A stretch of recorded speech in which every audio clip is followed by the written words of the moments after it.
everyone, time for your week 12 wake up call in Humanities 103. We're going to wrap up this semester by talking about tricksters. So in this unit we started out by talking about heroes and really looked at one of our culture's kind of preeminent heroes, which was Odysseus. And now we're going to flip it over and talk about sort of the mythological character that's like the other side of the coin from the hero, and that's the trickster. A trickster is a really amazing character, just beloved in every culture. So think of a character who exhibits usually a great deal of intelligence. This character has to be smart because he or she outwits everybody else and makes them look a little silly. Sometimes the trickster has some special knowledge that helps them play pranks on people or sort of upset the social order. Tricksters disobey normal rules and usually get away with it, and they just defy conventional behavior. They're the ones who they just don't like to do what they're supposed to do. So here we have a good quote. Tricksters violate principles of social and natural order, playfully disrupting normal life and then reestablishing it on a new basis. So if you think back to some of these, especially these apocalyptic or, destruction myths that kind of upset everything and rewrote the social order, well, a trickster does that, but usually on sort of a smaller scale. So they stop everything in its tracks. They make people stop doing what they're doing, usually to look at them. And then when things start up again, they're usually a little bit different. So tricksters can be portrayed as cunning or foolish or both. A lot of times they play pranks on people, and then those pranks backfire on them, and then they end up getting, embarrassed or all sorts of things. Tricksters play different roles. They're slightly different in many different cultures. So sometimes when we say trickster, we mean one of those classic Jungian archetypes. Remember the shadow. So the trickster is one of those very specific archetypes that Jung came up with. A trickster is also a well-known character in Native American myths. So most of us have heard of coyote or raven. In some areas of the U.S. or the Northern Hemisphere, Native Americans or indigenous people looked at the hare or the rabbit as the trickster. So they kind of looked at animals who already seemed, a little sly or cunning, and then wove them into their myths. So oftentimes the trickster is really sort of interwoven with creation. So you may have heard things like raven brings water or raven brings the light. So as part of his trickster nature, he also brought humans something that was really important and integral to them. So many native traditions held that clowns and tricksters were essential to any contact with the sacred. They're just as important as heroes and gods and goddesses. People could not pray until they had laughed, because laughter opens and frees us from rigid preconceptions. Humans had to have tricksters within the most sacred ceremonies for fear that they would forget that the sacred comes through upset or reversal or surprise. That's actually a really profound idea, that a religious ceremony doesn't have to be somber and serious, that it could involve laughing and jokes and have this character that just upsets everything.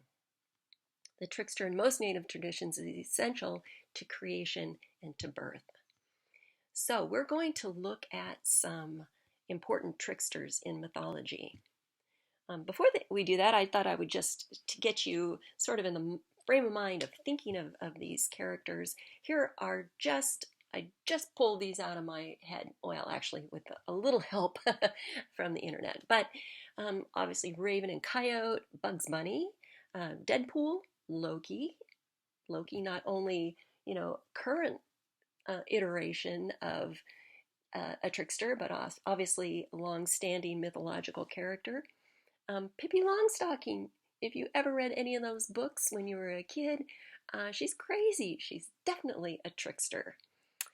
Puck in Shakespeare's A Midsummer Night's Dream, the Joker in any of the Batman movies, Cheshire Cat in Alice in Wonderland, The Mask, one of my favorite Jim Carrey movies, Captain Jack Sparrow, obviously Bart Simpson. I mean, he is the trickiest trickster that most of us are familiar with. Okay, here I am showing you actually the next 2 weeks. Now, it's not that we're just like coasting to the end of the semester, but I am actually giving you a little bit of a reprieve from discussion posts and things like that.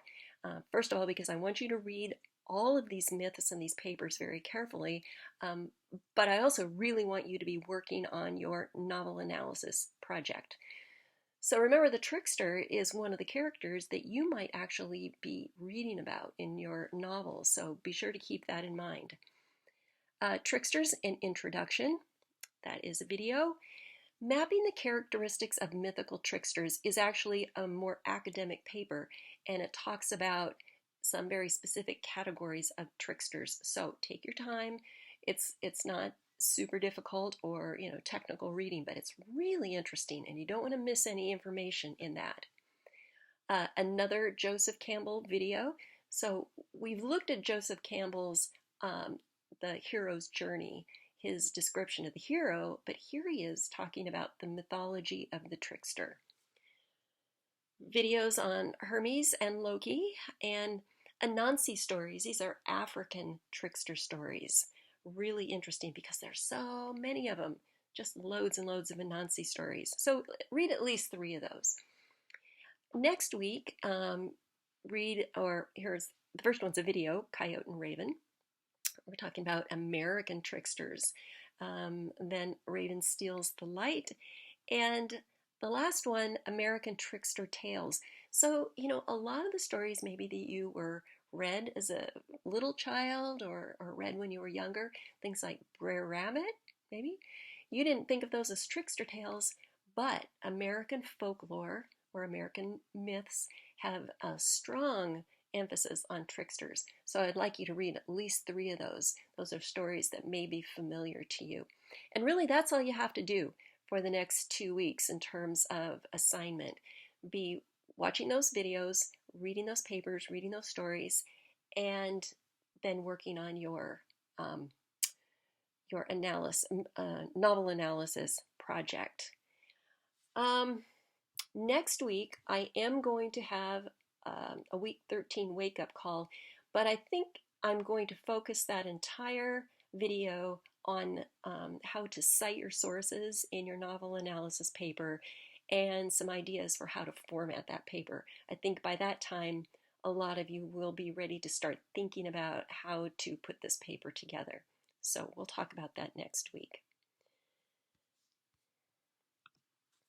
And I just wanted to give you kind of a little overview of the last 2 weeks of class. So we'll have Thanksgiving break, and then when we come back after break, on week 15, I'm going to give you an opportunity to talk with me one-on-one, have a conference about your novel analysis paper. I will be posting a sign-up sheet for that, and we can do it, via chat. Probably Zoom would be the best. Week 16, we're going to wrap it up with a final quiz, which is very similar to your midterm quiz, although it will predominantly cover the things that we've talked about from midterms to the end of the semester, and then you'll be turning in your novel analysis project by December 10th. Remember, you can turn those in before if you wish.